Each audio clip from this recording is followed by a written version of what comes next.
En Veracruz hay un delito que crece en silencio, pero que ya dejó de ser un problema local para convertirse en un foco rojo nacional.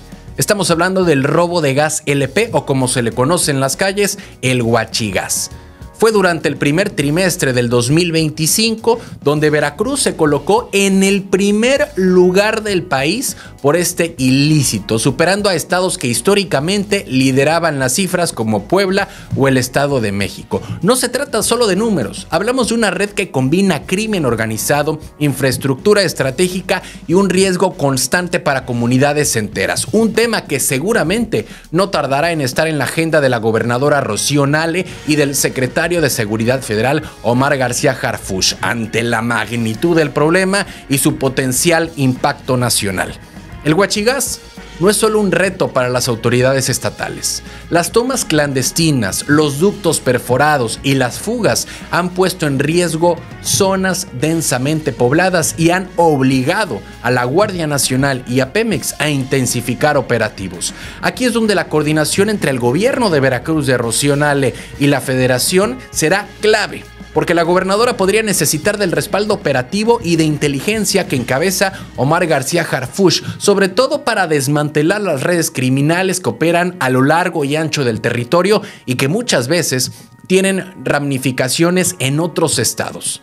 Definitivamente el reto no es menor, es cortar el suministro ilegal sin poner en riesgo a las comunidades y evitando que la violencia escale. Los datos del Instituto para la Gestión, Administración y Vinculación Municipal y de Pemex muestran una tendencia que preocupa, porque si nos remontamos a los datos del 2023, se detectaron 1,025 tomas clandestinas de gas LP en Veracruz, casi el doble que en el 2022, cuando fueron 541. Este crecimiento de casi el 90% nos puso entre los estados con mayor presencia de huachigás, compartiendo la lista con Puebla, Estado de México y Tlaxcala.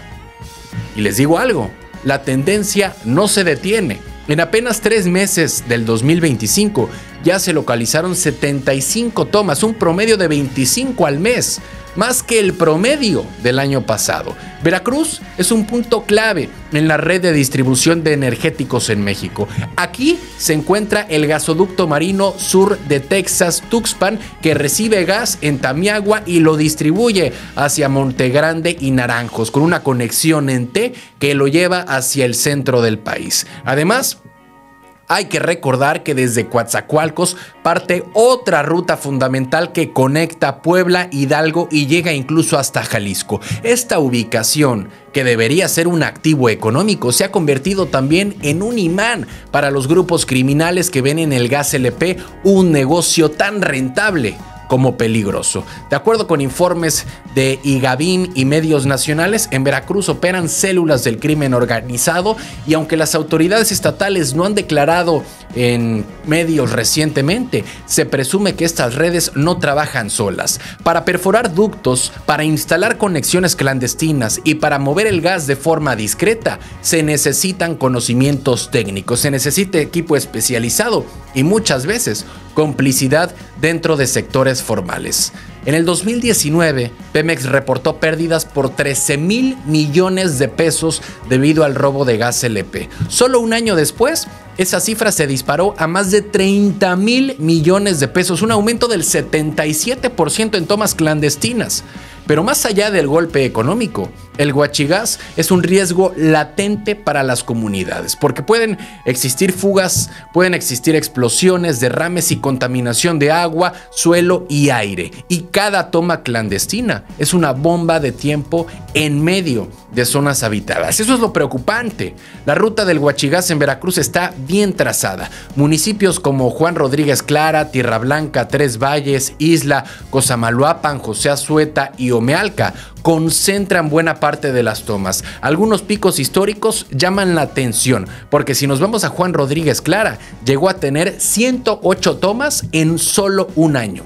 Tierra Blanca 107 y en el 2024 municipios como Acayucan y Sayula de Alemán registraron 20 tomas cada uno. Todos ellos tienen algo en común: están en el paso de ductos estratégicos de Pemex. La Asociación Mexicana de Distribuidores de Gas LP y empresas conexas reportan que casi el 96% de las tomas clandestinas de gas LP en todo el país se concentran en apenas 4 estados: Veracruz, Puebla, Estado de México y Tlaxcala. Esto significa que el combate a este delito no puede ser aislado, requiere coordinación entre estados, entre fuerzas federales y entre Pemex.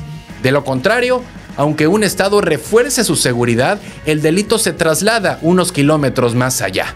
El huachigás en Veracruz ya no es un problema subterráneo, es una amenaza abierta que mezcla tanto el crimen organizado como la corrupción y el riesgo civil. Los números confirman que la tendencia es al alza y que las pérdidas no solo se cuentan en millones de pesos, sino en el peligro constante para la gente que vive cerca de los ductos. La pregunta es si las autoridades están dispuestas a tratar este delito con la misma prioridad que otros crímenes de alto impacto, antes de que la próxima explosión ponga a Veracruz en las portadas nacionales por las peores razones. ¿Cansados de las mismas noticias de siempre? Con los mismos de siempre. Aquí lo contamos sin rollos, directo y diferente. Dale click a la campanita, suscríbete y entérate de lo que de verdad está pasando en Veracruz y en la política. Noticias locales. El 2 de agosto, el Centro de Readaptación Social de Tuxpan se convirtió en escenario de una de las jornadas más violentas de los últimos años en el sistema penitenciario de Veracruz. 9 reos murieron y varios más resultaron lesionados en un motín que desde el primer momento dejó más preguntas que respuestas.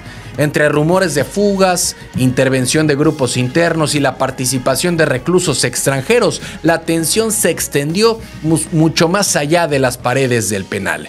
Días después de los hechos, la fiscal general del estado, Verónica Hernández Guiadans, dio una conferencia de prensa en Jalapa, sobre todo para poner las cartas sobre la mesa. Lo primero que dejó claro: no hay información oficial sobre reos fugados. Según la Fiscalía, ni las autoridades penitenciarias ni las investigaciones internas han detectado que algún interno haya logrado escapar durante el motín. La prioridad, dijo, es esclarecer las causas del enfrentamiento, identificar a los responsables y dar seguimiento a las víctimas mortales y lesionadas. El expediente del motín sigue en manos de la Fiscalía de Veracruz, que está trabajando sobre 3 ejes. El primero es la investigación de los homicidios, el segundo son las lesiones provocadas y el tercero, cualquier posible responsabilidad de servidores públicos encargados del penal.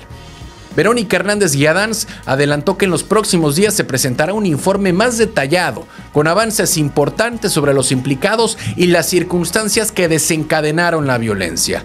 De las 9 personas fallecidas, 5 eran de origen guatemalteco. Este dato le dio un giro diplomático al caso, pues desde el momento en que se confirmó la identidad de las víctimas extranjeras, la Fiscalía inició comunicación con el Consulado de Guatemala. El objetivo: localizar a los familiares y coordinar la repatriación de los cuerpos, un proceso que implica trámites legales, apoyo consular y logística internacional. La fiscal de Veracruz detalló que se reunió de inmediato con el cónsul guatemalteco para garantizar que las familias reciban información directa y transparente sobre lo ocurrido. El plan de todo es sostener un encuentro formal el próximo miércoles para definir cómo y cuándo se llevará a cabo la entrega de los cuerpos. Además, se busca mantener comunicación constante para que los familiares, los considerados víctimas indirectas, tengan acompañamiento y asesoría en cada paso del proceso. Y aunque la fiscal confirmó que las víctimas estaban en proceso penal, no precisó los delitos por los que se encontraban recluidos. Tampoco se ha dado a conocer si las muertes fueron resultado de enfrentamiento directo entre internos, ataques planeados o fallas graves en la seguridad del penal. Por ahora, la narrativa oficial se centra en que no hubo fugas, pero quedan abiertas las dudas sobre cómo se originó el motín y qué tan involucrado estuvo el personal del centro penitenciario. El caso Tuxpan vuelve a poner bajo el reflector la crisis de los penales, no solamente en nuestro estado de Veracruz, sino en lo largo y ancho de México.